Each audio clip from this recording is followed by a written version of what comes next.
The gun was already cocked when Delia Ashworth walked into the sheriff's office, and she did not care one bit that it was pointed at her own hands.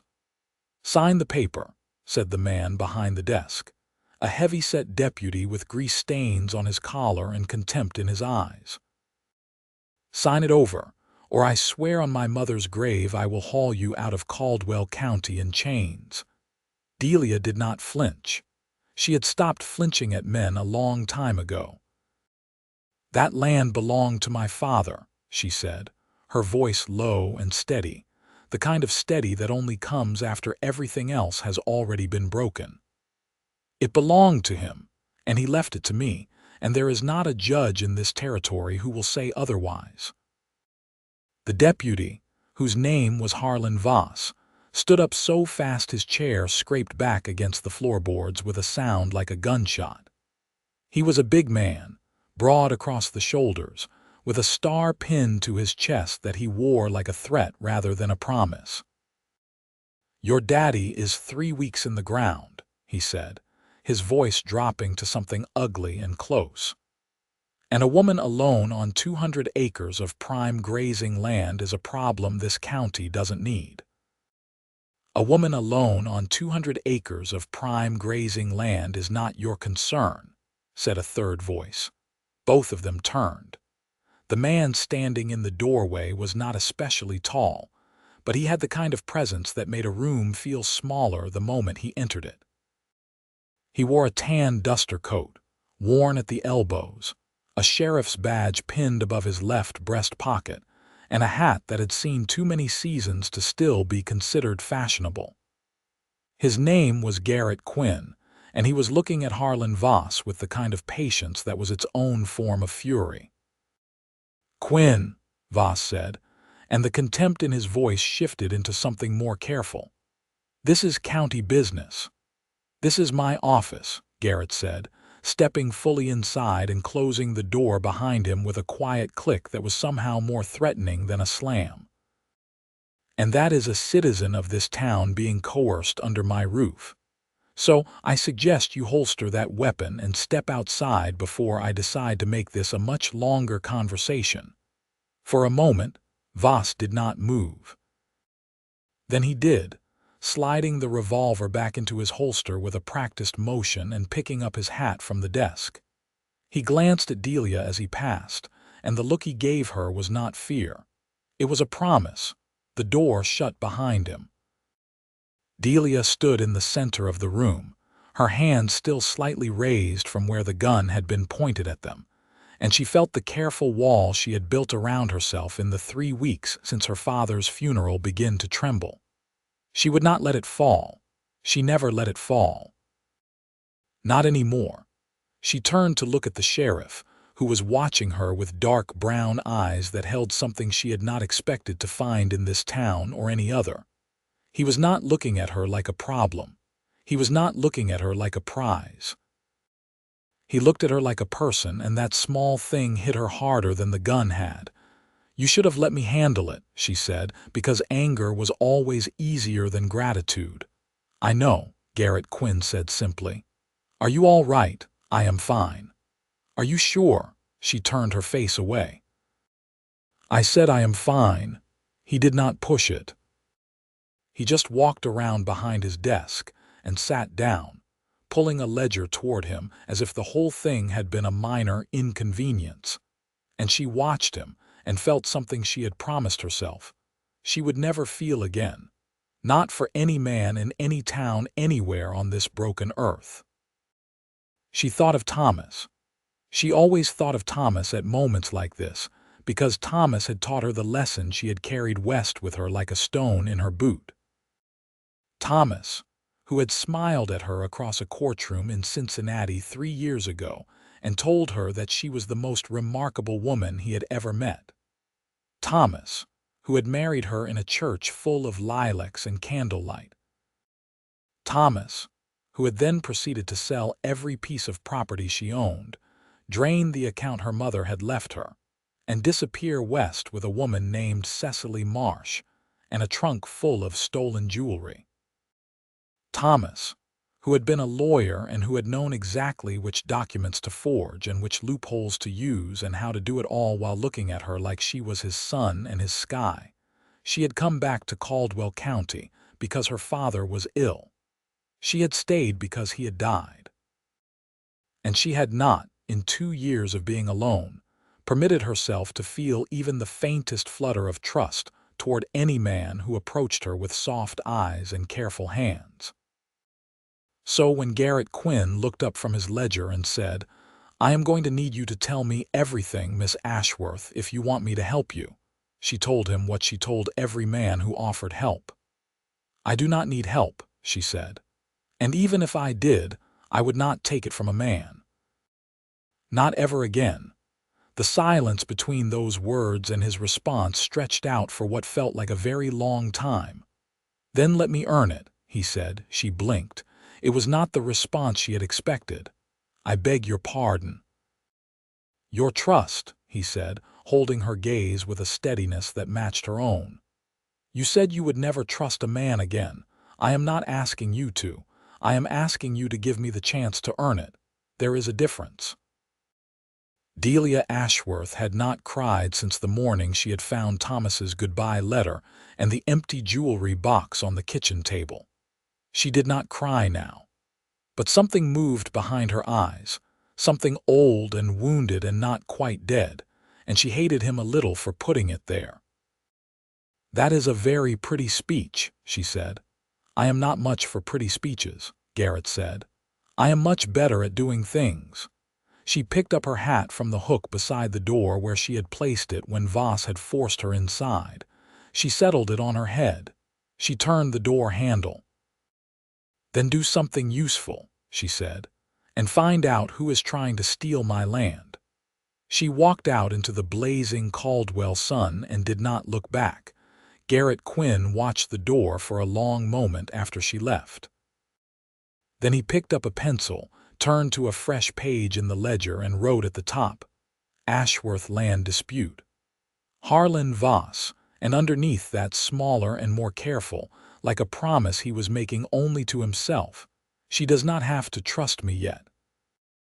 Caldwell County sat in the southwestern corner of Kansas in the year 1878, and it was the kind of town that was still deciding what it wanted to be.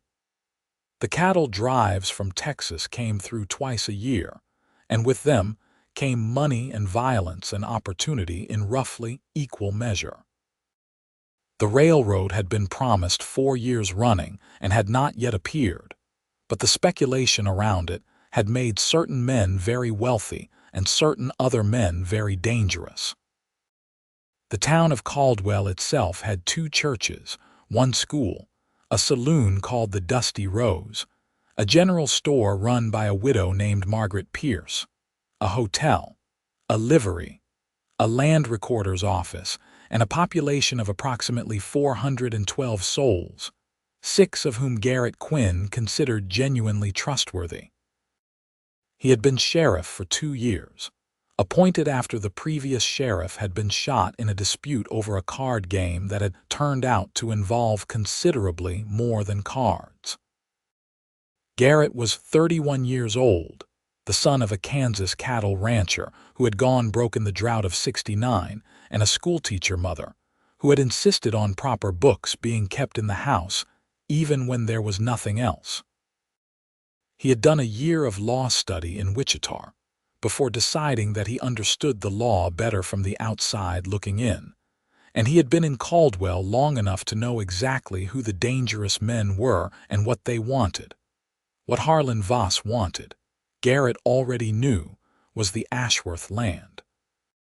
What Garrett did not yet know was who was pulling Voss's strings, because Voss was not smart enough to have orchestrated this alone. He went to see Margaret Pierce at the general store the morning after Delia Ashworth walked out of his office, because Margaret Pierce had been in Caldwell for 20 years and knew every piece of gossip that moved through the county like water through limestone. "Delia Ashworth," Margaret said, measuring out a length of calico without looking up. Her father was Robert Ashworth. Good man, quiet, kept mostly to himself after his wife passed. Oh, that would be almost 8 years now. Delia left for Ohio, or maybe it was Cincinnati, and came back about 2 years ago looking like she'd survived something she didn't entirely want to talk about. Worked the land herself when Robert got too sick to manage it. Hired 2 hands, Ellie Crane and old Pete Foster. They're still out there as far as I know. Who wants the land? Garrett asked. Margaret looked up. She was a small woman with sharp eyes and the kind of face that had been pretty once and was now something better, interesting. Warren Holt, she said without hesitation. He's been buying up the grazing land east of Caldwell for 3 years.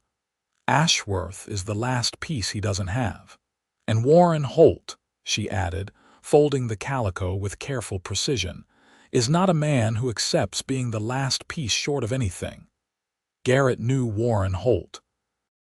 Most people in Caldwell knew Warren Holt, because Holt was the kind of man who ensured he was known. He owned the largest cattle operation in the county, had 2 men on the town council, and had made a point of being friendly with the territorial land recorder in a way that Garrett found professionally suspicious. He went back to his office and sat for a while thinking about the way Delia Ashworth had said, "never again," and the weight she had put into those 2 words, as if they were the pillars holding up something that would collapse without them. He thought about what it meant to earn something, and whether he knew how to do it, and whether it mattered if he did. Then he picked up his hat and went to ride out to the Ashworth property. The land was beautiful. He had ridden past it before, but had never stopped to look at it properly. And in the late October morning light, it was the kind of thing that made a man understand what people were willing to fight for. The grass was tall and amber from the recent dry spell, rolling south toward a creek line marked by cottonwoods. The house was modest but well kept, with a vegetable garden still green on the north side, and a fence that had been recently mended with fresh cut lumber. 2 horses grazed in the near pasture. A dog barked from somewhere behind the barn. She was on her knees in the garden when he rode up, and she heard him before she saw him. He watched her shoulders go rigid even before she turned around. When she did turn, she was holding a trowel and she did not lower it. "Sheriff Quinn," she said, and the frost in her voice was impressive given that it was 60 degrees. "Miss Ashworth," he said, dismounting and keeping his hands visible. "I wanted to update you on what I've found." "You could have sent a note." "I suppose I could have." He waited.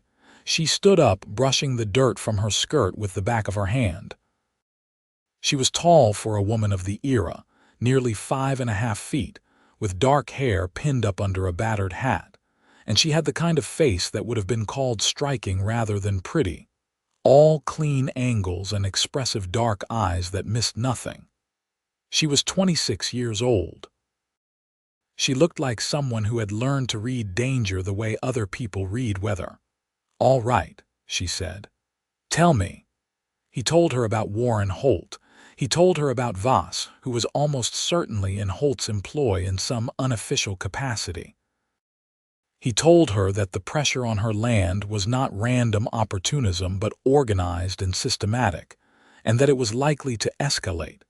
She listened without interrupting, which surprised him. He had expected her to argue or dismiss, but she stood there in the garden with her arms crossed and her eyes sharp and just listened, and when he was done she said, "I know about Warren Holt. You know, my father knew. He told me before he died that Holt had approached him twice about buying. He refused both times." She looked out over the pasture and something moved across her face that she quickly controlled. "My father loved this land. He was born here. He is buried here. I am not selling it." "I am not suggesting you should," Garrett said quietly. She looked at him then with a measuring kind of suspicion that he had already come to recognize as her default expression where he was concerned. "Then, what are you suggesting?" "I am suggesting," he said carefully, That you cannot fight this alone, and that refusing help on principle when someone is actually trying to help you is a form of pride that will cost you the thing you're trying to protect. The silence that followed was so long that a crow called twice from the cottonwood line before she spoke. "You don't know anything about my reasons for refusing help," she said. "No," he agreed. "I don't. And I'm not asking you to explain them. I'm just asking you to let me do my job." "Your job," she repeated, as if testing the phrase. "Keeping citizens of Caldwell County safe and within their rights," he said. "That is literally my job." Something shifted in her face.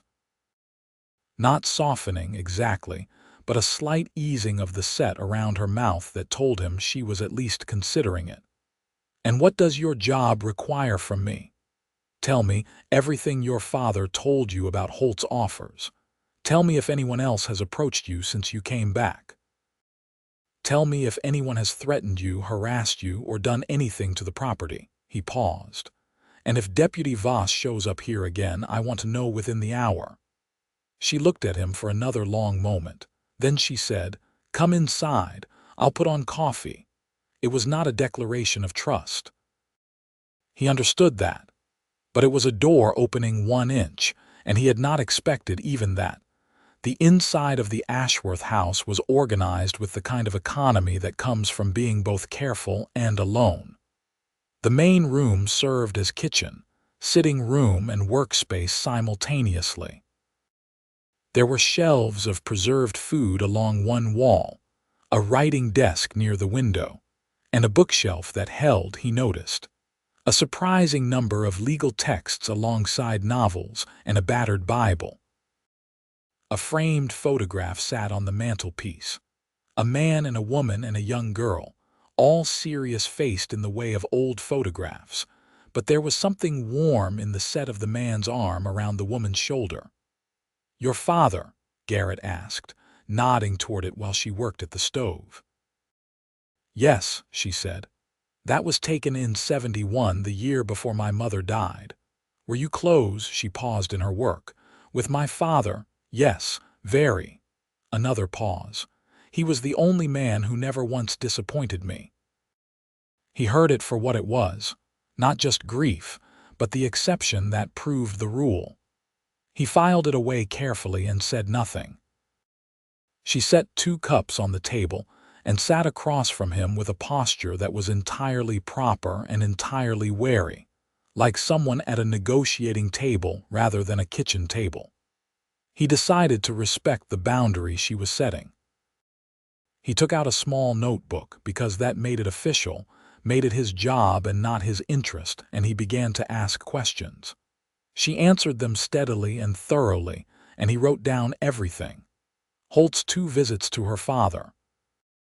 A letter that had arrived 3 weeks after Robert Ashworth's death, before he was even buried, offering to buy the land at below market value. A surveyor she had never hired who had appeared on the south end of the property 2 weeks ago, and refused to explain himself until she had appeared with a rifle and made the request more compelling. A rumor passed along by Ellie Crane, her hired hand, that Voss had been seen speaking with Holt's ranch foreman at the Dusty Rose on multiple occasions. "The surveyor," Garrett said, looking up. "Did he give a name?" He said his name was Aldous. "I do not know if it was true." "What did he look like?" She described the man, and Garrett wrote it down. He knew a surveyor in Caldwell named Aldous Fenn who had a reputation for flexible professional ethics and a gambling debt that made him susceptible to other people's agendas. By the time they had finished, 2 cups of coffee sat empty between them and the morning had moved well into midday. He stood and picked up his hat, and she walked him to the door, and at the threshold she stopped. "Sheriff Quinn," she said. "Garrett," he said, which was not something he had planned. It just came out. She looked at him. He did not take it back, and he did not apologize for it. "Why are you doing this?" she asked, not hostile, not soft, just honest. "Because it is my job," he said. "You already said that." And it is still true. She studied him for a moment. Is that all it is? He thought about being careful. He thought about the professional distance that was probably appropriate and certainly wise. And then he thought about the way she had held herself in his office with a gun pointed at her hands and not flinched, and the way she had said never again with the whole weight of her history in it, and he found that he could not quite bring himself to lie to her. No, he said. It is not all it is, but it is where we are starting. She looked at him for a long time, then she said, "Come back tomorrow. I found some papers in my father's desk that I haven't been able to make full sense of. You said you studied law. 1 year, he said. More than nothing." More than nothing, she agreed. Come back at 8. He rode back to Caldwell with the October wind at his back and something warm and cautious turning over in his chest that he had not felt in a long time and was not entirely sure what to do with.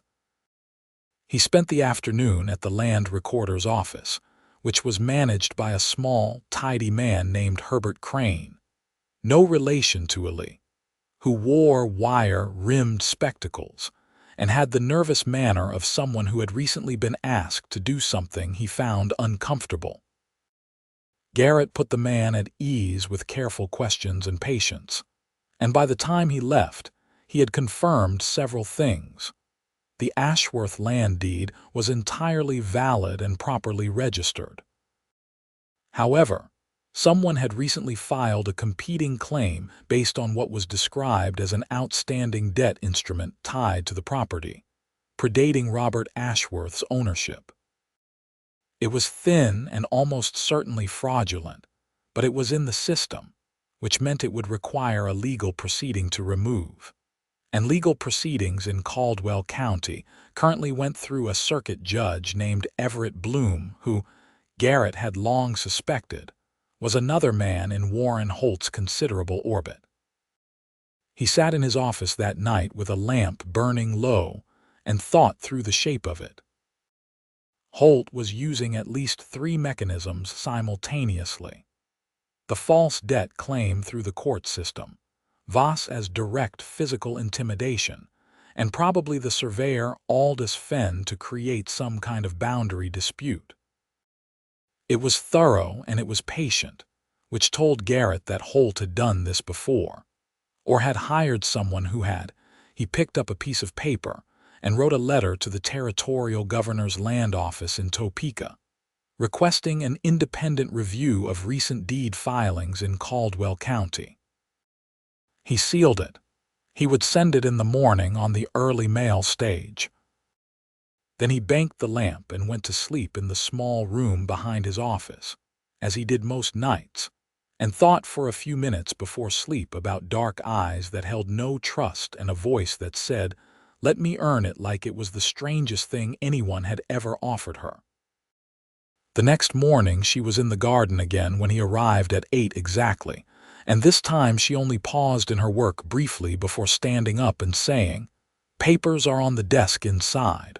Door is open." He went in.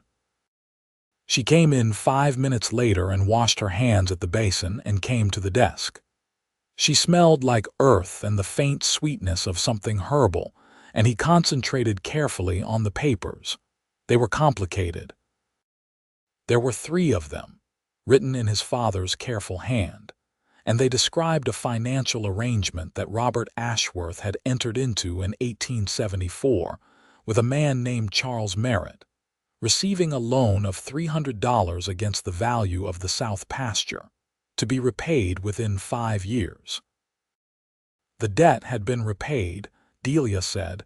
She had found the receipt, but she could not locate the original instrument noting cancellation. "This is what they are using," Garrett said. "The debt claim in the land recorder's office is based on this loan document. Someone obtained a copy and is claiming the debt was never discharged." Delia's face went still and cold. "He paid it. I know he did. He told me. I believe you, but believing and proving are different things." He looked at the receipt again. "Do you know where Charles Merritt is now?" "He moved away, I think. My father mentioned it years ago. He might be in Wichita." If we can locate Merritt and get him to testify that the debt was discharged or produce his own copy of the cancellation, that kills the legal claim." He set the paper down. "I sent a letter to Topeka yesterday requesting a land office review. If they assign an inspector, it takes the case outside Judge Bloom's jurisdiction." She looked at him sharply. "You know about Bloom?" "I have suspicions about Bloom," he corrected carefully. She was quiet for a moment, and then she said, "My father had suspicions too. He said the whole county was stitched together like a quilt, everyone owing someone else a debt of favor." She looked out the window. He was not a man given to paranoia. When he said something like that, he meant it literally. "He was right," Garrett said. And then, because she was looking at him with those careful, measuring eyes, he said, "I am going to try to be the thread that doesn't belong to that quilt. I cannot promise I will succeed. But I want you to know what I am trying to do." She turned the receipt over in her hands. "Why are you telling me all of this? Most men in your position would simply act and expect the woman to wait for results. Is that what you prefer?" Her expression flickered. "No. I prefer to know what is happening around me at all times. I am not good at being kept in the dark." "Neither am I," he said. "So let us agree to be honest with each other." She set the receipt down and looked at him fully for the first time since he had arrived. Not measuring now, not cold. "Something more complicated. You are a very unusual man, Garrett Quinn." He almost said she was a very unusual woman, but he stopped himself because it would have sounded like flattery, and she had enough instincts against flattery to dismiss anything that resembled it. Instead he said, "My mother was a school teacher. She had opinions about men and how they ought to behave. I absorbed some of them." Something happened at the corner of her mouth that was not quite a smile but was in the same neighborhood. "She sounds like an interesting woman." "She was formidable," he said. He left an hour later with a list of things to do that felt manageable, and with the slight but definite sensation that something between them had shifted an almost imperceptible degree. Not trust. Not yet. But the possibility of it, thin and new as the first skin of ice on a November pond. The following days moved in a rhythm. He went out to the Ashworth property every other morning on the pretext of updates, and she stopped pretending the pretext was the only reason he came, though she never said so directly. They sat at the kitchen table with coffee and documents and spoke carefully to each other about the practical matter at hand. And inside those practical conversations, other things moved slowly, like currents beneath cold water. He learned that she could mend a fence, manage books, grow things, preserve things, and argue, calmly and without raising her voice, in a way that made most people eventually concede her point.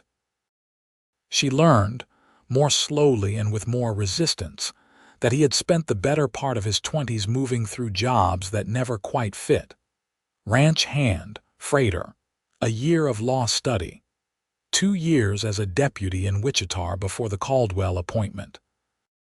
She learned that he had been engaged once, briefly, to a woman in Wichita who had decided that a lawman's life was too uncertain for her plans, and that he had decided she was not wrong and moved on without excessive grief. She learned that he read books when he could get them, that he had strong opinions about the injustice of how the land claims in this part of Kansas had been built on the forced removal of the Osage people, and was not shy about saying so, and that he was deeply and quietly patient in a way that was not passivity, but felt more like the stillness of someone who understood exactly how long something was going to take. He tracked down Aldous Fenn on a Thursday afternoon at the Dusty Rose, sitting over a glass of beer with the defeated look of a man losing a private war. Garrett sat down across from him without invitation and said, very quietly, "Tell me about the Ashworth survey." Fenn looked at him with the eyes of a man calculating whether there was a way out. There was not. He told Garrett what he had been hired to do, which was to appear on the property and measure a disputed boundary that would suggest the south pasture's fence was 12 feet over onto an adjacent parcel that Holt had quietly purchased from a different seller. It was a manufactured dispute. The fence was exactly where it had always been. "Holt gave you the survey coordinates to use?" Garrett asked. "His foreman did. A man named Curtis Drake." Garrett wrote that down. "You are going to write a statement saying exactly that, and you are going to sign it."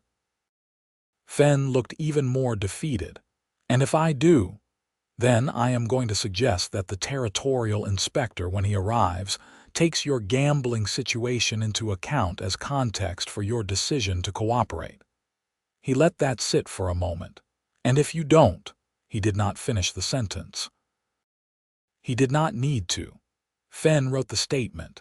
It was Warren Holt himself who came to Garrett's office 3 days after that, which told Garrett that word had traveled.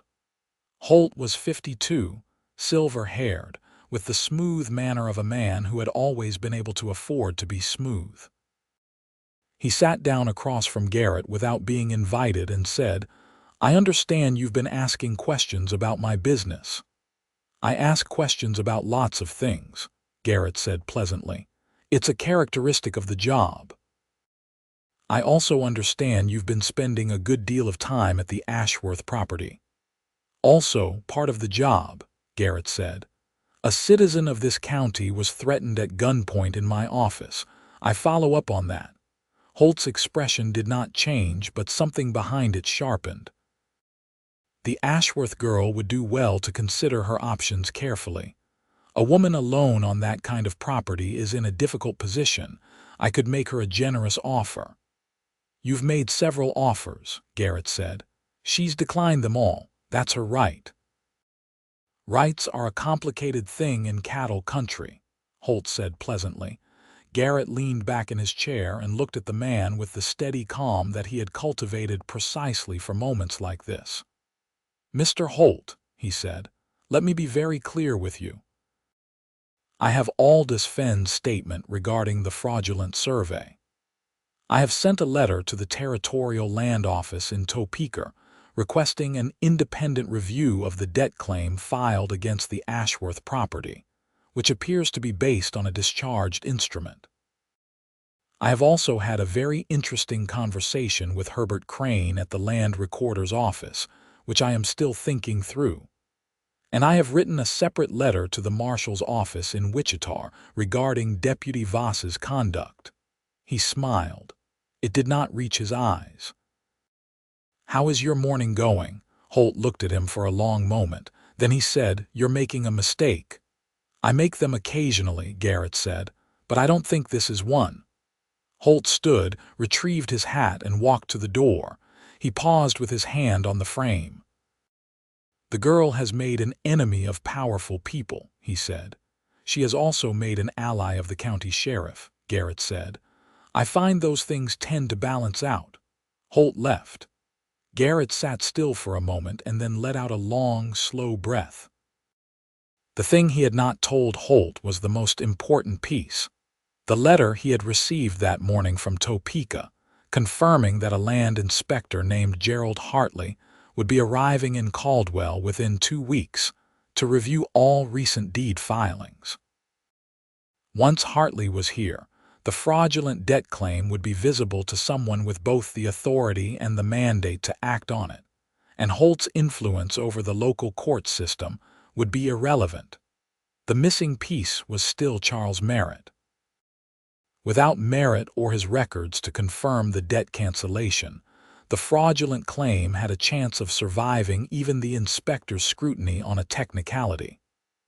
Garrett had sent 2 letters to Wichita and received no response, which meant either Merritt was not there or was not inclined to respond. He decided it was time to tell Delia about the inspector. She received the news standing in the doorway of the barn, where she had been helping Ellie Crane repair a broken hitch. Ali was a lean young man of 20 who had the deeply respectful manner of someone who had understood from an early age that Delia Ashworth was not a woman to be trifled with. He nodded at Garrett briefly and found something to do in the depths of the barn. 2 weeks, Delia said, absorbing it. Probably 2 weeks. The stage from Topeka runs twice a week, so it depends on when he departs. That is good news, she said carefully. It is very good news, Garrett agreed. The debt claim is the central pillar. Everything else Holt is trying to do either depends on it or falls apart without it. If the inspector decertifies the claim, Voss loses his legal pretext. The surveyor dispute becomes irrelevant because there is no longer a question of ownership, and Holt is left with nothing but his frustration. She was quiet for a moment, and then she said, "You have done a great deal." "I have done my job," he said. She looked at him with those sharp, seeing eyes, and this time there was something in them he had not seen before, something tentative and complicated, like a person walking out onto ice and testing each step before trusting it. "You keep saying that," she said, "because it keeps being true. It is also true that most men in your position would not have worked this hard." She paused. "I want you to know that I see that." It was, he understood, as close to thank you as she was able to get at this particular moment, and he valued it accordingly, which is to say, enormously. "I appreciate you saying so," he said quietly. She looked away. The afternoon light was long and golden on the pasture behind him, and he watched her watching it, and thought that if he were a different kind of man in a different kind of story, he would say something about how beautiful it all was. But he was this kind of man in this kind of story, and so instead he said, "Have you had any more trouble from Voss?" "He has ridden past twice without stopping," she said. "Illy keeps account." "Good. If he steps foot on the property, send word immediately." She nodded. Then she turned back to him and said, with an abruptness that felt like she had decided something before he arrived and was now executing the decision before she could change her mind, "Would you stay for supper?" He was quiet for a moment, because he understood the weight of it. "I would like that," he said. Ellie Crane ate with them, which made the whole thing less weighted and more comfortable, and the conversation ranged across easier territory than it usually occupied. Ellie talked about a horse he wanted to buy and the prospects for next year's grass growth, and a story about a coyote that had got into the vegetable garden twice and been routed both times by the dog. Delia cooked a rabbit stew with biscuits that were, Garrett thought, the best thing he had eaten in months, and she accepted his compliment on them with a slight flush along her cheekbones that she immediately covered by asking Ellie about the fence on the north pasture. After Ellie excused himself for the bunkhouse, they sat at the table in the quieting evening with the lamp between them, and the conversation slowed into something more careful again. "Tell me something about yourself," she said suddenly. "Something that isn't related to the land dispute." He considered it. "I have a dog," he said. "A cattle dog named Brick, who is currently staying with the livery owner because my office is no place for a dog. I miss him considerably." She blinked. It was clearly not what she had expected. Then that almost smile appeared again. "Brick," she said. "He is the color of red clay." It seemed appropriate. "What else?" she said, and he had the sense she was testing whether he would stay or retreat, whether the personal was territory he was willing to enter. "I am working through a book called Middlemark that I borrowed from Herbert Crane, who is, despite his other associations, a man of excellent taste in literature. I am finding it somewhat overwhelming in the best possible way." He paused. "Your bookshelf suggested you might be a reader." Her expression changed in a way that was unmistakably genuine surprise followed by genuine warmth, fast as a match lighting. "George Eliot," she said. "You've read it." "I have read almost everything she's written," she said, and her voice had an animation in it that he had not heard before. "Middlemark is extraordinary. What part are you at?" "Dorothea has just realized the full extent of what she has married," he said carefully. Delia's face did something complicated and quiet. "Yes," she said after a moment. "That part." She looked down at her hands on the table. "There is a line in it about the growing good of the world, about unhistoric acts." "The ending," he said. "Yes." She looked up. "I read that ending over and over again when I first came back here, when I was still trying to understand what had happened to me. Whether it was my fault for not seeing." He said nothing for a moment, and then he said, very quietly, "It was not your fault. You don't know the details." "I know enough," he said. "I know that a person who deceives systematically and with planning, who deceives as a trade, is not producing fault in the person being deceived. He is producing harm. Those are two different things." The lamp flame moved between them in a small breath of air from somewhere. She was looking at him with an expression he could not quite read, and then she said, "Who told you I was deceived?" "No one told me anything," he said. "You said you would never trust a man again. Those words come from somewhere specific. People don't arrive at never from a small disappointment." She sat with that for a long time, long enough that the coyote Illy had mentioned called somewhere in the dark beyond the window, and the dog answered from the barn, and the night settled fully around the house. "His name was Thomas," she said finally. "He was a lawyer. He was very charming and very clever, and he knew exactly what I wanted to hear, and he said it, all of it, perfectly. And then he took everything I had and left." She said it in a flat, stripped voice, the voice of someone who has told the worst version of a story so many times that the telling of it no longer opens the wound, but who has also never told it to someone she was at all unsure about. "I am not telling you this for sympathy," she added. "I know," he said. "I am telling you because you asked me to be honest with you." "I know that too," he said. She looked at him. "You are a very particular kind of man," she said, "and I am not sure yet whether that is a good or a dangerous thing."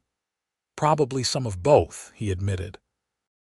And for the first time, fully and completely, she laughed. It was a short laugh, unexpected, almost startled out of her, and it transformed her face in a way that hit him somewhere between the ribs and stayed there. She seemed surprised by it herself and pressed her fingers briefly against her mouth, and then she composed herself and said, "You should go. It is getting late." He stood and put on his hat and said good night to her at the door, and she stood in the lamplight behind the screen and watched him mount his horse. And just before he rode out, she said his name, his first name, for the first time. "Garrett." He turned. "Thank you," she said. Just that. Just those two words, but they cost her something, and he knew it, and he received them accordingly.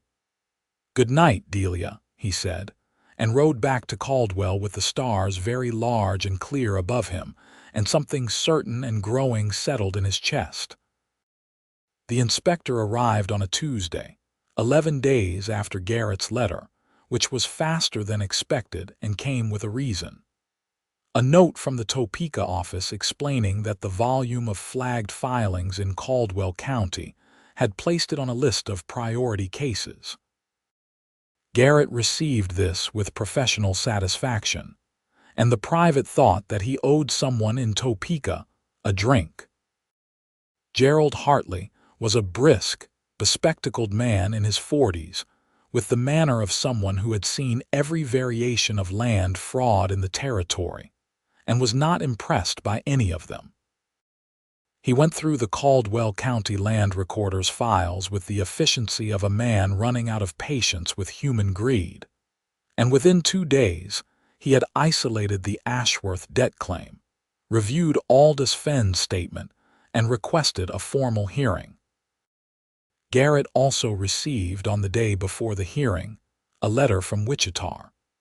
Charles Merritt was alive, was living in Wichita, and had received Garrett's second letter, He was 80 years old and in poor health but entirely coherent, and he had sent with his letter a copy of the cancellation instrument for the debt owed by Robert Ashworth, signed and dated 1876, 2 years prior. He also offered to provide a sworn affidavit if required. Garrett rode out to the Ashworth property with this letter at what was, by his standards, an extremely uncharacteristic level of speed, and arrived to find Delia splitting kindling behind the house, which she appeared to do when she was anxious. She had been splitting a great deal of kindling lately. He got off his horse and held out the letter without preamble, because there was no reason to delay good news when you had it. She took it. She read it. She read it again. He watched her face as she did, watched the controlled, careful surface she maintained crack very slightly around the edges. Her hands tightened on the paper. She took one long breath through her nose. "He kept a copy," she said. "He did. My father paid that debt.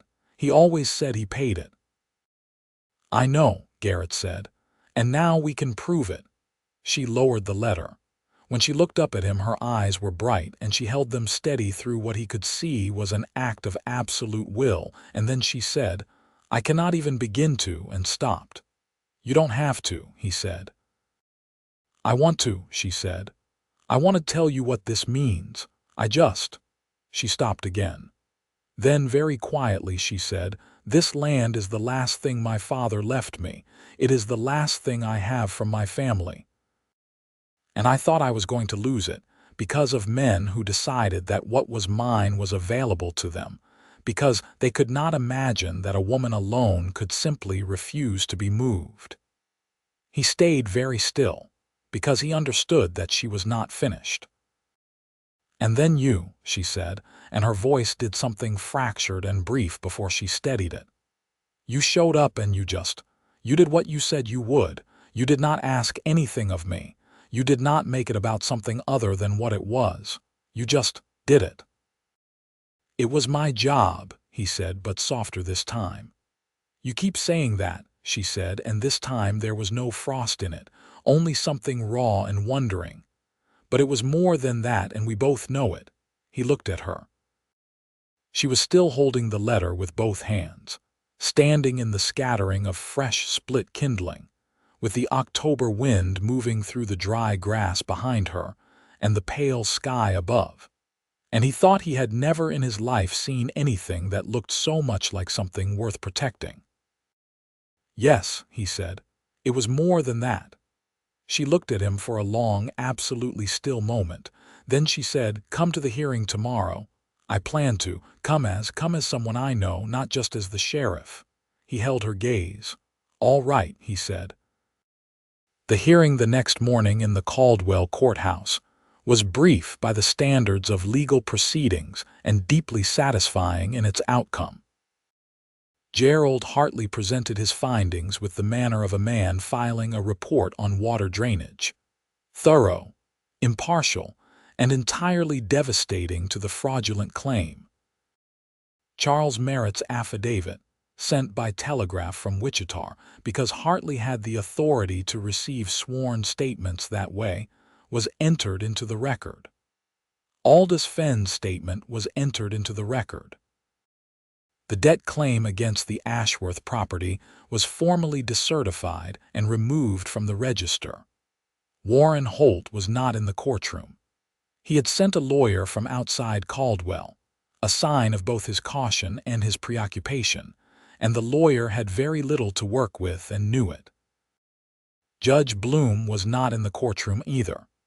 He had submitted a request for recusal on the morning of the hearing, citing a personal conflict of interest that he did not specify. Garrett thought this was a deeply wise decision on Bloom's part and made note of it for future reference. Harlan Voss was in the courtroom, standing at the back, and when the finding was announced he left with the manner of a man reassessing his professional situation. Delia sat beside Garrett at the respondent's table and received the verdict with the composure of someone who has been holding themselves tightly for a very long time and is now, very carefully, beginning to release the grip.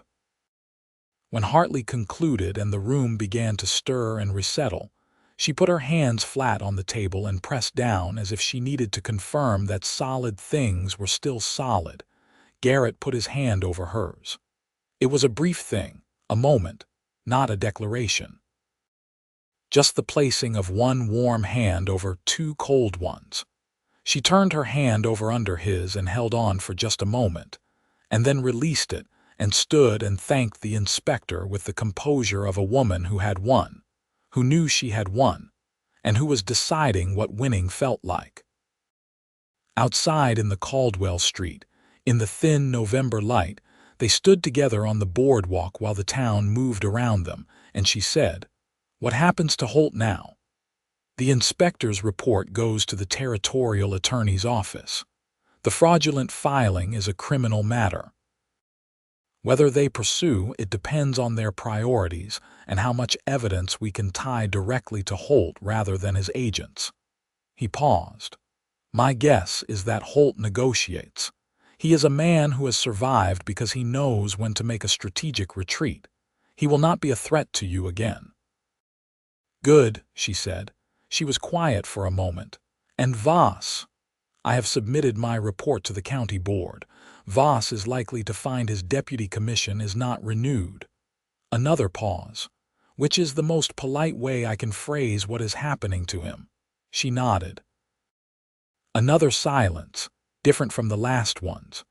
The winter sun was trying hard above them, and the town smelled of horses and fresh-cut lumber, and the specific cold weather smell of wood smoke from 20 chimneys.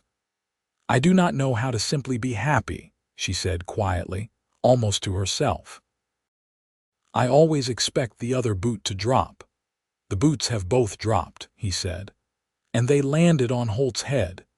She made a sound that was half laugh, half exhale, and turned to look at him with something fully open in her face for the first time. Not careful, not measuring, just her. Would you walk with me? She asked.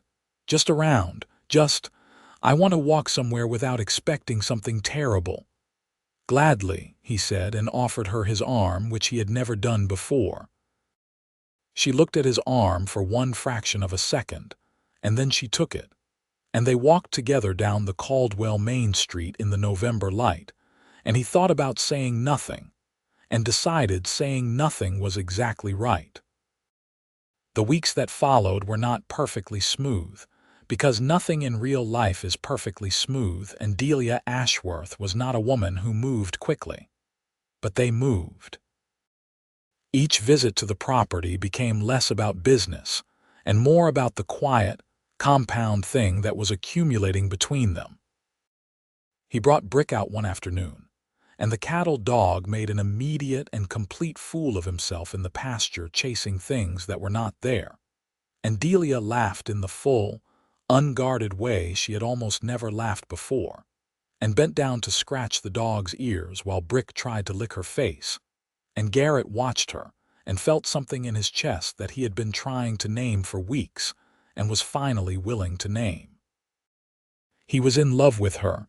It was not a surprise. It had been building since she had stood in his office with a gun pointed at her hands and not flinched, and it had grown through every morning of coffee and documents and careful honesty. And it was now simply a fact of him, as present and unremarkable as the rest of his internal landscape.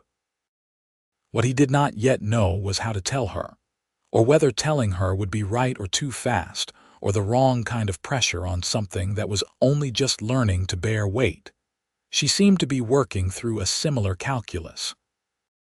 He could see it in the way she looked at him sometimes when she thought he was occupied with something else.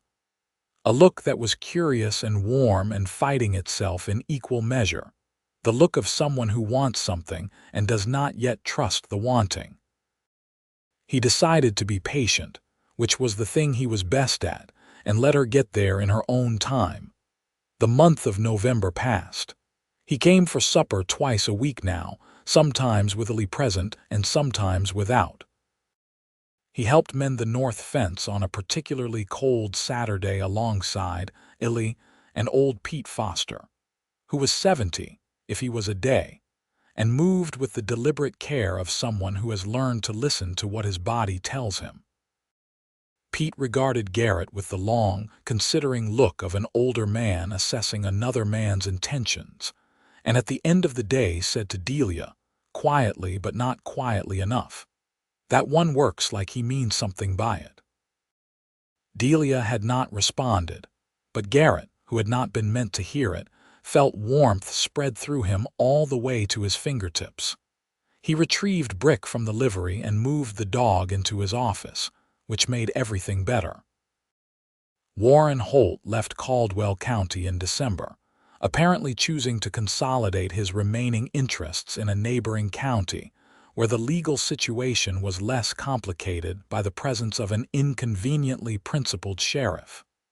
His foreman, Curtis Drake, departed with him. The cattle operation changed hands to a man from Missouri named Samuel Banks, who had no prior history with any of it, and no interest in acquiring any. Harlan Voss's deputy commission was not renewed. He left town on a Wednesday without ceremony, and without acknowledging Garrett as he passed the sheriff's office, which suited both of them. December was cold. It was the kind of cold that came down from the north and settled into the bones of the land and refused to leave, and it made everything more interior, more still.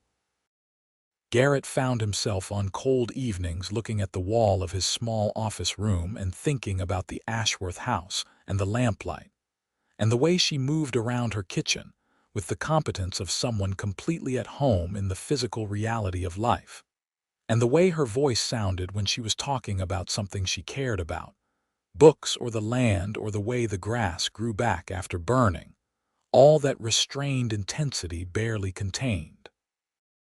He was thinking these things on a particular cold evening in the second week of December, when there was a knock at his office door, which was unusual at 9 in the evening, and he opened it to find Delia Ashworth standing in the lamplight in her coat and hat with her cheeks bright from the cold and a covered dish in her hands. He stared at her. "I made too much stew," she said, which was almost certainly not the whole truth. He stepped back and let her in. She set the dish on his desk and looked around the office with the thorough assessment of a person seeing a space for the first time and making decisions about it. Brick came to investigate her immediately, and she bent to greet him with the warmth she was still occasionally too careful to direct at Garrett directly. "You rode in from the property at this hour," he said. "It is not that far. It is dark and it is cold." "I am aware of both of those things, Garrett." She straightened and looked at him, and there was something in the set of her that told him she had come for a reason and had not entirely decided how to say it. He poured coffee from the pot on the stove, which was still warm, and set a cup near her hand and sat down on the edge of his desk, giving her room. "There is something I want to say," she started. "All right," he said. She wrapped her hands around the coffee cup and looked at it for a moment. "I have been thinking about what you said, the first day in this office." She glanced up. "That you wanted to earn my trust." "I remember," he said. "I have been thinking about what that word means. Earn." She frowned slightly, the way she did when she was working something out. "It implies a transaction. Like you would do something and I would owe you a response. And I have been resistant to it, partly because that is how I was trained to think about things by someone who used it against me, and partly because—" She stopped. He waited. "Partly because I realized recently that it is no longer accurate," she said. "What is happening between us? It is not a transaction, and I think I have been using the language of transaction to keep it at a manageable distance because I am still afraid." He was very still. "I am telling you this," she said, "because I promised you I would be honest with you, and I am trying very hard to be. I am afraid. I am still afraid of what it means to trust a person with the parts of you that can be broken. Because I have seen what happens when that trust is destroyed from the inside. I have lived in that aftermath, and it was the worst thing that ever happened to me, and I do not want to be there again." "I know," he said quietly.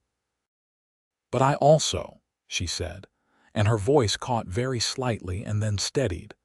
"I also think that being afraid of something and choosing not to let that fear make your decisions for you are two things that can exist at the same time. And I have been letting the fear make my decisions for long enough." He said nothing. He let her finish. "I trust you," she said. It came out simply, almost plainly, but with a weight behind it that he felt in his whole body. "Not because I have decided to. Not because you've done enough things on a list, but because you are a person I trust, because I know you. And I am not saying this easily or without knowing exactly what it cost me last time, but I am saying it because it is true, and I think you should know."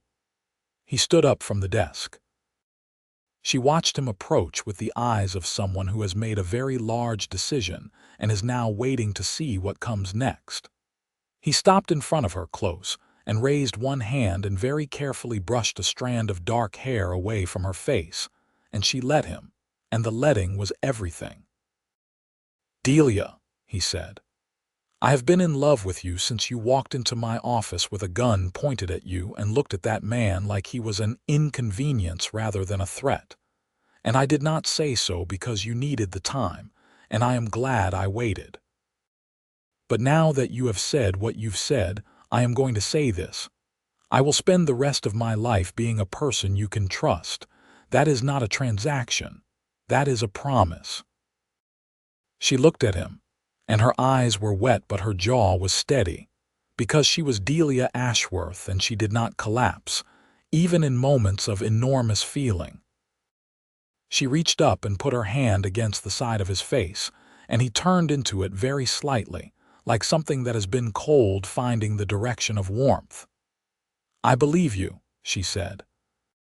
He kissed her gently, carefully, with the tenderness of someone who knows exactly how much is being risked and is treating it accordingly.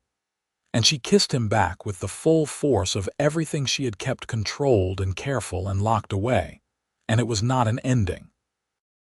It was the opening of something that had been under construction for months, now finally unlocked. They sat together for a long time afterward in the warm office with the stove going and Brick asleep at their feet, and the cold December night outside. And they talked and talked, the kind of talking that happens when two people who have been very careful with each other suddenly do not need to be careful anymore. She told him more about Thomas, the full version, all the details she had not said before, and he listened without rage or pity, but with the steady, clear attention of someone who wants to understand everything about a person, including the wounds. He told her about the year in Wichita when the law had felt hopeless to him, and he had nearly left it entirely, and the moment he had decided to stay, and why. She stayed until nearly midnight, which was wholly improper by any standard of the time and which neither of them mentioned. And when she finally left, he walked with her to her horse and held her stirrup and watched her ride up the dark street with a lamp in her hand, and he stood in the cold until she turned the corner and was gone. He went back inside. He ate the stew, which was excellent, and thought about the future in a way that felt for the first time in a long time like imagining something real rather than theoretical. Christmas came to Caldwell County with the particular quality it had in small western towns, which was partly festive and partly practical. Margaret Pierce decorated the front of the general store with cedar boughs and a careful arrangement of red ribbon. The Dusty Rose ran a special price on whiskey. The two churches competed with their respective services in a friendly, decades-long rivalry. Garrett spent Christmas morning at his office because duty did not take the day off, and then in the afternoon rode out to the Ashworth property with a small, carefully chosen gift wrapped in brown paper.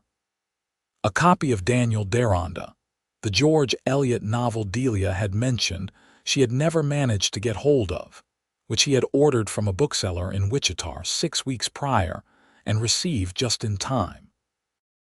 She opened it at the kitchen table with Ellie and Pete Foster present, both of whom had nowhere else to be for the holiday, and when she saw what it was she looked up at him with a softness that she no longer felt the need to hide, and said simply, "How did you know I hadn't read this one?"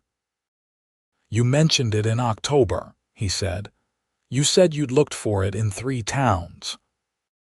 She held the book for a moment, and then she set it down and walked around the table and kissed him on the cheek, which made Ellie Crane look very hard at the table, and Pete Foster look very pleased in a way that was not entirely concealed by his beard. She had made him a scarf, deep brown wool, which she produced from a chest in the corner with somewhat less ceremony than the occasion deserved, as if the giving of it made her briefly shy. He wound it around his neck immediately and wore it for the rest of the day, and she did not quite look at him directly when he did this, which meant she was pleased. January was hard the way January in Kansas was always hard, cold and continuous and demanding.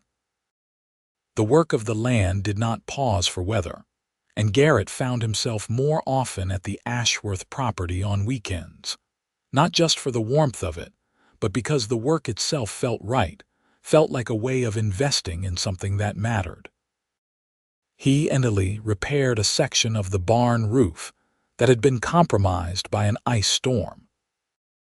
He helped carry feed and break the ice on the water trough and cut wood, and he did all of it without comment and without keeping track, because these were the actions of a person building a life alongside another person, not performing a favor.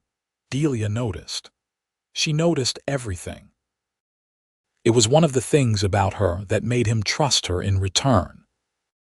In February, on a Sunday afternoon when the first cautious warmth of the year's turning was beginning to be felt in the angle of the light if not yet in the temperature, they walked together along the creek line at the south end of the property. The cottonwoods were still bare but had the particular quality of trees about to wake up, something anticipated in the shape of the branches against the pale sky.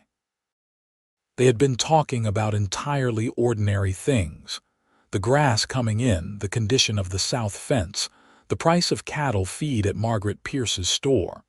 And then there was a pause in the conversation, the comfortable kind, and Garrett stopped walking.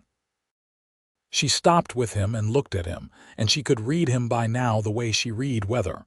The signs, the direction, the feeling of what was coming. "I have been thinking," he said. "I noticed," she said. He took her hand, which he did easily now, with the ease of something that had become natural.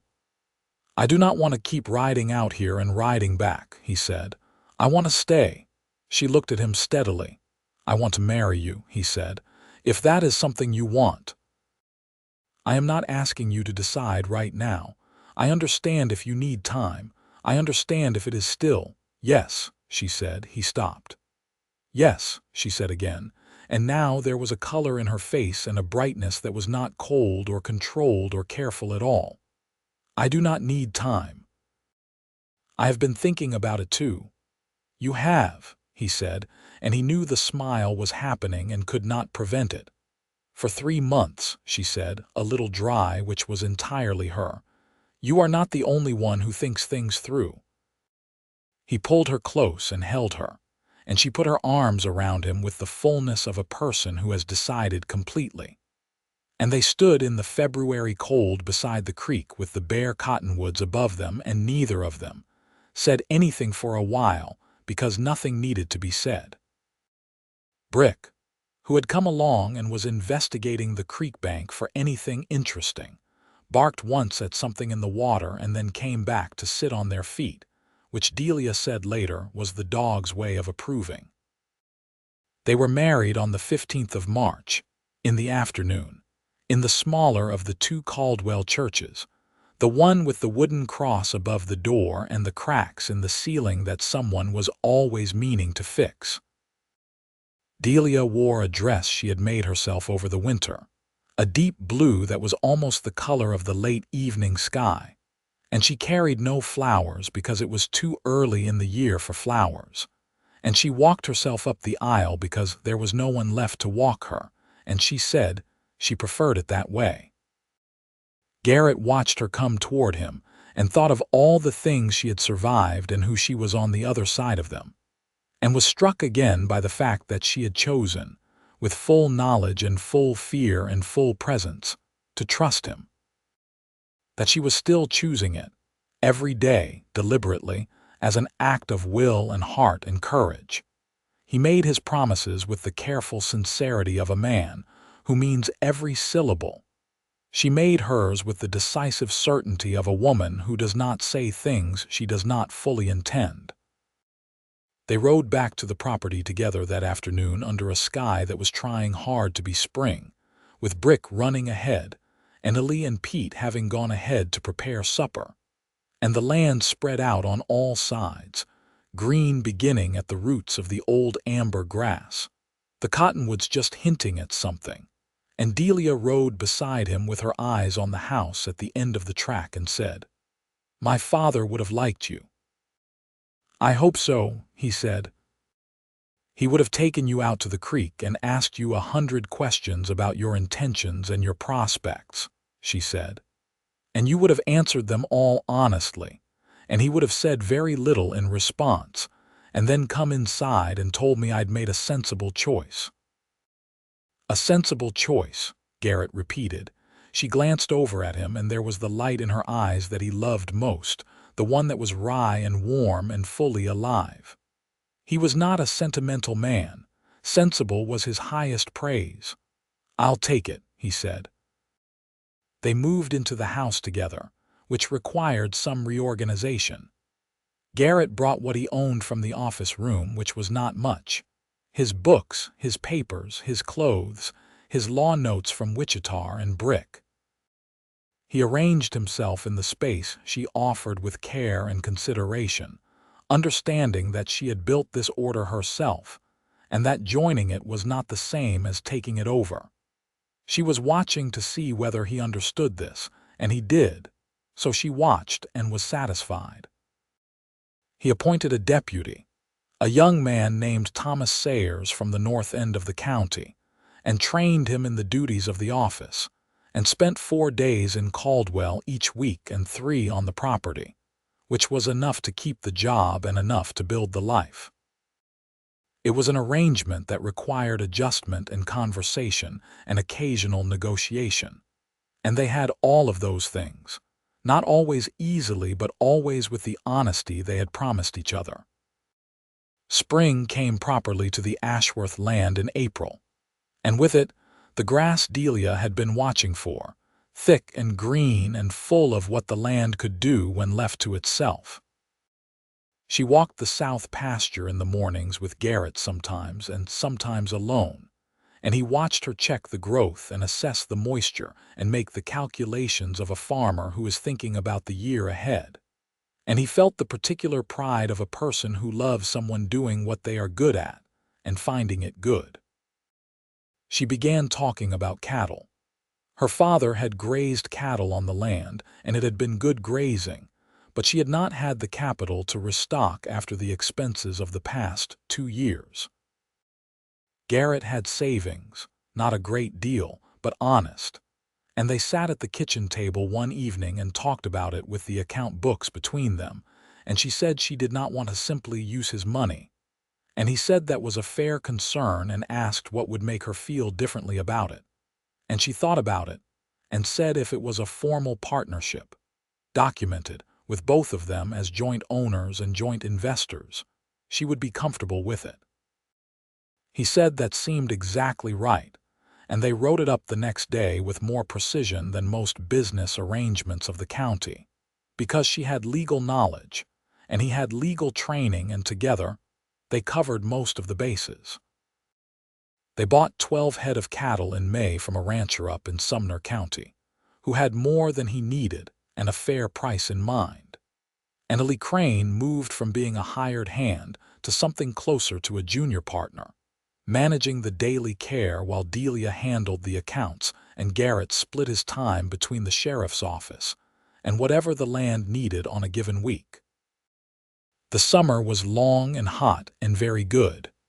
The grass held, the cattle grew, the accounts moved in the right direction. Margaret Pierce told Garrett in August that the whole town had decided to take a proprietary interest in the Ashworth Quinn operation, as she called it, and that everyone was pleased at how it was going. Garrett thanked her and bought a spool of thread and a jar of peppermint candy, which he brought home to Delia as a serious contribution to household supplies. She ate 3 pieces of candy while looking over the accounts and offered him the rest with a gesture that meant "I appreciate you," which was how she often said it, through small practical offerings rather than words, though she was getting better at the words. "The accounts are good," she said. "Good enough to consider another 4 head in the spring?" he asked. She looked at the numbers for another moment. "5," she said. He grinned at her and she pressed her lips together to contain her own smile and failed, which was one of his favorite things that happened. In September, she told him she was expecting a child. She told him at breakfast on a Tuesday. In the direct, undramatic way she told him most important things, looking up from her coffee and saying, "I believe I am going to have a child in the spring." He was quiet for a long moment, and she watched him with the precision of someone who was prepared for complexity and would deal with it as required. What she saw in his face was not complexity. It was something clean and warm and absolutely certain. "Are you well?" he asked first. "Entirely," she said. "Are you?" He stopped and seemed to choose carefully. "How do you feel about it?" She thought about the question the way she thought about all of them, properly and honestly. "Frightened," she said, "and very glad." He reached across the table and put his hand over hers. She turned her hand over and held it. "Then we are in agreement," he said. He went to Caldwell that morning and told absolutely no one, because it was not yet time to tell anyone. And he went about his duties with the careful professional manner that was his professional manner. And only at the end of the day, riding home in the September amber light, did he let himself understand fully what was happening, and he rode the last mile with a brightness in him that had no name he could put to it. The winter of 1878 moving into 1879 was gentler than the year before, and the pregnancy was straightforward, which Delia attributed to the general condition of someone who had spent the past year doing physical work and eating well and being properly rested for once. She continued to work the accounts and manage the cattle operation and argue with suppliers with the same precision she always had, only gradually modifying certain activities as the season progressed. Garrett was, if anything, too attentive in ways she occasionally found worth commenting on, and he received those comments with good grace and made the appropriate adjustments because he was a person who heard feedback and used it. Ellie Crane, who was now 22 and had become something close to a younger sibling to both of them without anyone formally deciding this, was deeply invested in the whole situation and had started consulting Pete Foster on appropriate practical gifts for the coming event, which resulted in a hand-built cradle that appeared in the main room one March morning with a note from Ellie that said simply, "Made this winter. Hope it works." It was beautiful. Delia ran her hand along the smooth, finished side of it and said, "He made this himself," and Garrett said, "He did." And she looked at the cradle for a moment and then said, "I am going to cry, which I would like you to pretend you did not notice." "What?" he said. "Thank you," she said. Their son was born on the 5th of April, 1879, in the Ashworth Quinn farmhouse, attended by a midwife from Caldwell named Clara Sims, who had 20 years of practice and the calm efficiency of someone for whom birth was a remarkable ordinary event. The labor was long, and Garrett sat outside the door for several hours of it, in a state of contained anxiety that he managed by cleaning things that did not need cleaning and teaching Brick 3 new commands. When Clara opened the door at last and said, "Come in, Sheriff, your wife is asking for you," he went in to find Delia in the bed, tired in a fundamental, cellular way but with her eyes completely open and aware, and in her arms a small person wrapped in a flannel blanket, blinking at the lamplight with the slightly indignant expression of someone who had been relocated without their consent. "He is very loud," Delia said, "and he has an opinion about everything." "He sounds familiar," Garrett said, sitting beside her and looking at the small face, and his voice came out rougher than he intended, which he blamed on the long night and not on the fact that he was profoundly moved. She leaned against him and he put his arm around her carefully, mindful of everything she had just been through, and she turned the baby slightly so they could both look at him. "Robert," she said. "For my father." "Robert," he agreed immediately and completely. "Robert James Quinn." She leaned her head against his shoulder, and he felt the weight of it, the trusting weight of a person who is very tired and has no need to hold themselves rigid anymore. And he held her and held the space, and thought that if someone had told him 2 years ago that this was where he was going, in this house, with this woman and this child and this life, he would not have known whether to believe it. He believed it now. Robert James Quinn was a substantial child with strong opinions about his schedule, a fact that became clear in the first week and remained true for the foreseeable future. He had his mother's dark hair and his father's particular brand of focused attention when he looked at something, which he demonstrated constantly, examining the world with the expression of a very small person taking inventory. Delia recovered with the efficiency she brought to everything, which is not to say quickly in any absolute sense, but with the kind of deliberate, managed return to full function that was very much her. By the end of April, she was back at the accounts. By May, she was walking the south pasture again with Robert in a carrier Garrett had built from a pattern in a farmer's almanac. By June, she was managing the operation with one eye on the baby and one on the numbers and 3 opinions on everything, which was approximately how she had always operated and therefore felt natural. The 5 additional cattle they had planned for were acquired in early June, bringing the herd to 22. The grass was excellent that year. The accounts were better than projected.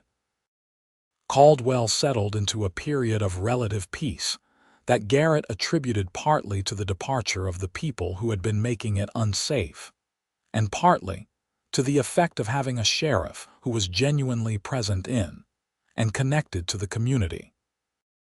He attended town council meetings and was direct about what the county needed in terms of law and order without being political about it.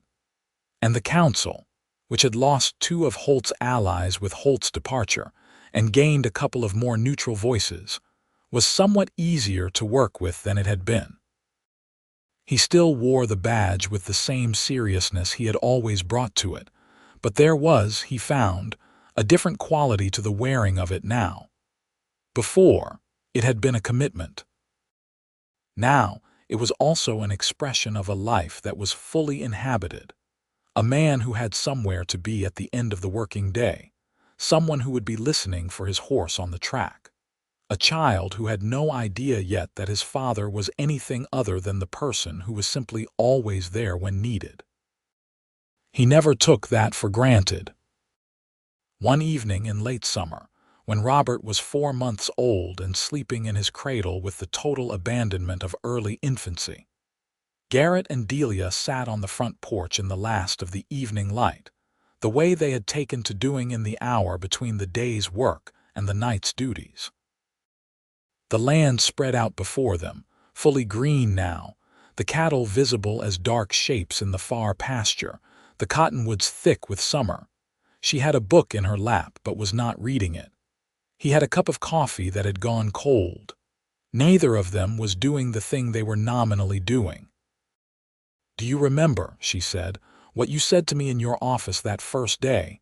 "I remember most things you were involved in," he said. "You said let me earn it. I remember.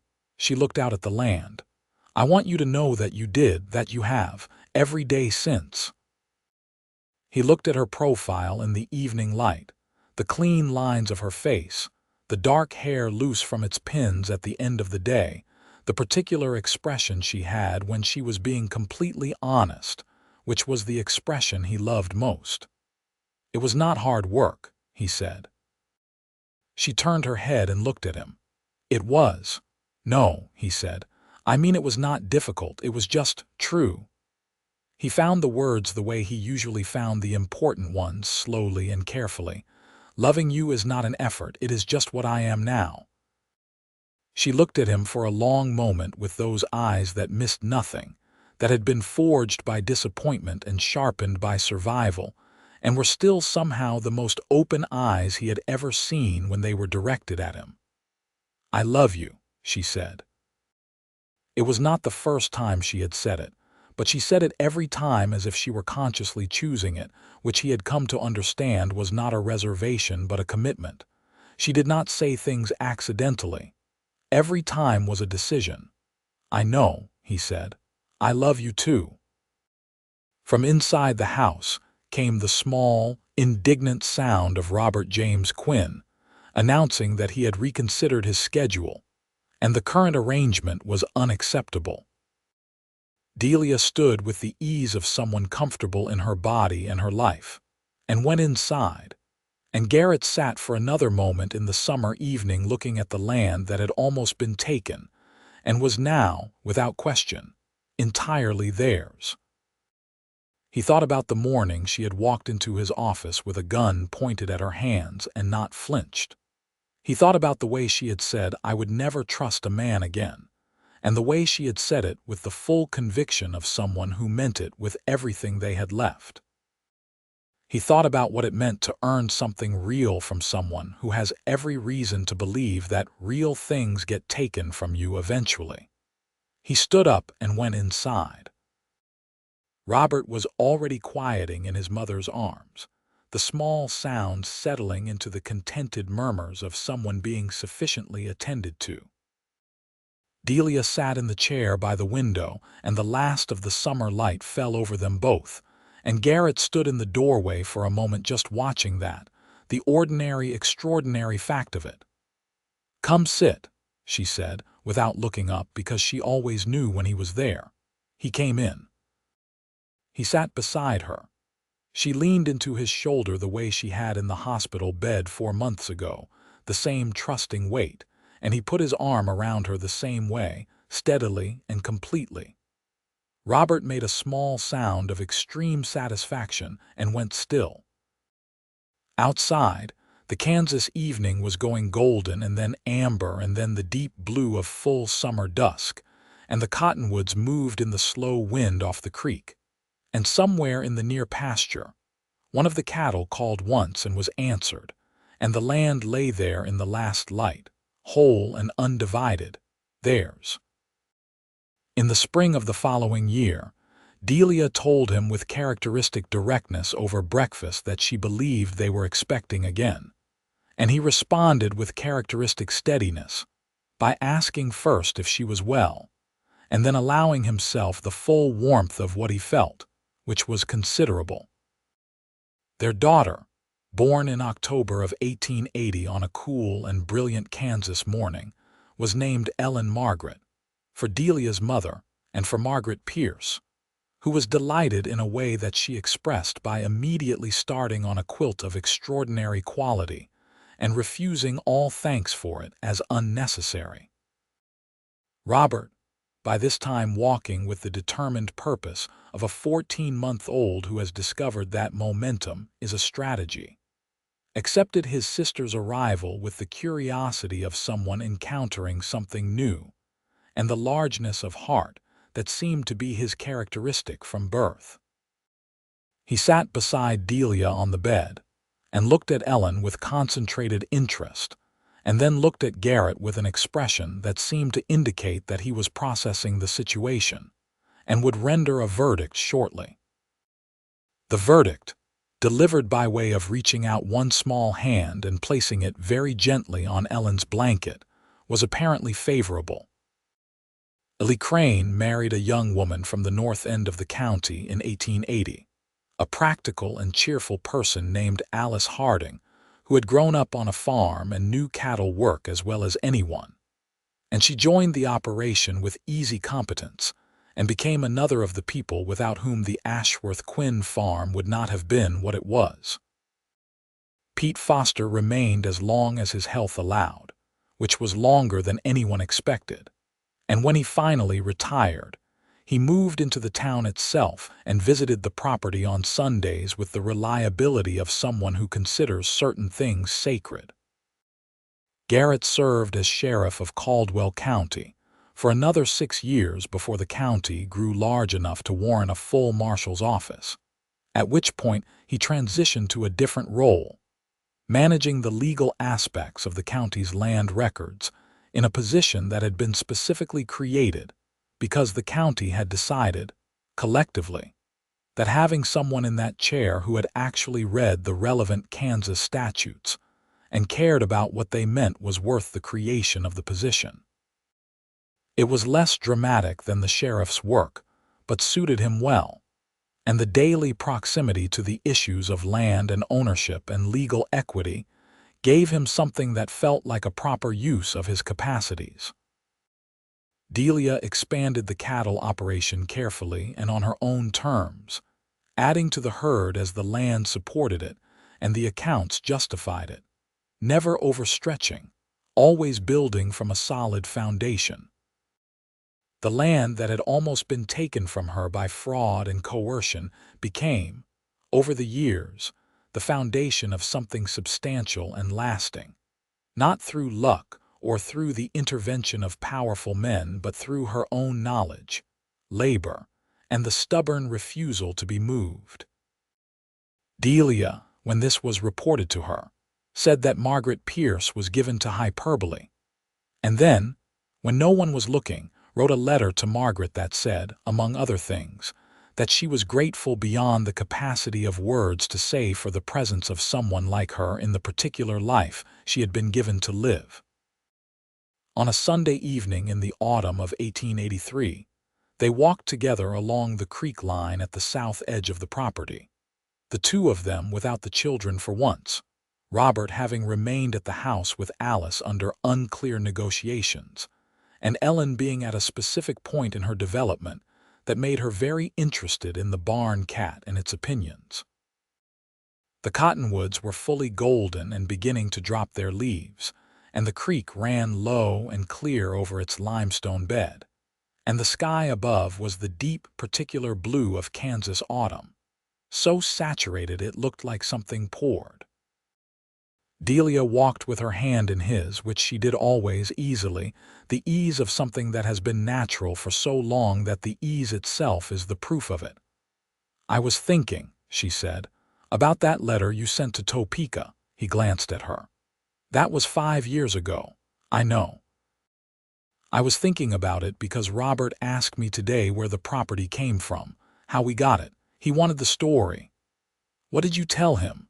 "I told him that his grandfather built it, and that it almost went away, and that a very stubborn sheriff made sure it didn't." She paused. "He asked why the sheriff helped." "What did you say?" She looked at the creek for a moment, the light on the water, the gold leaves coming down. "I said because he was a good man." And then Robert asked if good men always did the right thing, and I said not always, but the best ones kept trying even when it was hard. She looked up at him. "And then he asked if you were the best kind." He waited. "I told him yes," she said simply. He stopped walking. She stopped with him, and she looked at him with eyes that were clear and open and fully present, the way they always were now when they looked at him. The fear long dissolved into something much more solid and lasting. "You know," he said carefully, "when I said let me earn it, I was not sure what that would require." "I know," she said. "I am glad I found out."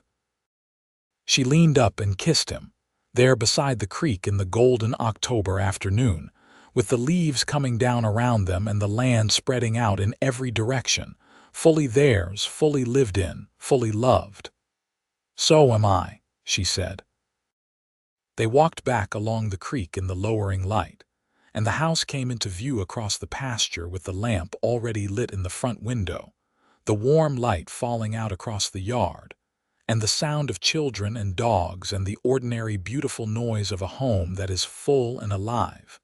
And the land lay around all of it, patient and enduring, green at the roots even now, ready for whatever season came next.